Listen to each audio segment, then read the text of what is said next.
ఒక పాత మాన్షన్ చుట్టూ ఎవరూ లేరు. లోపల అడుగు పెడితే మాత్రం ఒక్కో గదిలో ఒక్కో భయంకరమైన రహస్యం బయటపడుతుంది. అక్కడ కనిపించే వింత సంఘటనలకు కారణం ఏంటి? ఇదే ఆసక్తితో మొదలయ్యే సినిమా గోస్ట్ మాన్షన్. ఈ సినిమాలో ఒక రచయిత పాత మాన్షన్ గురించి విన్న కొన్ని వింత కథలను తెలుసుకోవడానికి అక్కడికి వెళ్తాడు.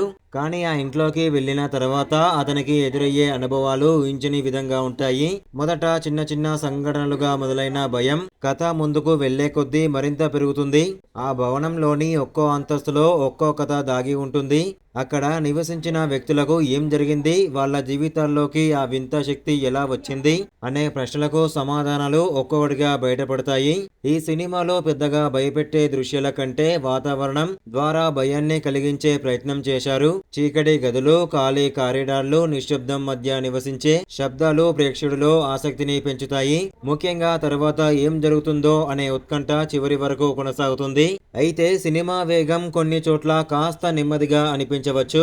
అయినప్పటికీ భూత కథలు, రహస్యాలు, భయానక వాతావరణం ఉన్న సినిమాలు ఇష్టపడే వాళ్లకు ఈ సినిమా ఒకసారి ప్రయత్నించడానికి బాగుంటుంది. మొత్తంగా చెప్పాలంటే గోస్ట్ మాన్షన్ అనేది భయంతో పాటు రహస్యాన్ని కూడా కలిపి నడిపించే సినిమా. ఇలాంటి బెస్ట్ హారర్ మూవీ రివ్యూస్ కావాలనుకుంటే మన ఇన్స్టాగ్రామ్, టెలిగ్రామ్, వాట్సాప్ గ్రూప్ లో జాయిన్ అవ్వండి.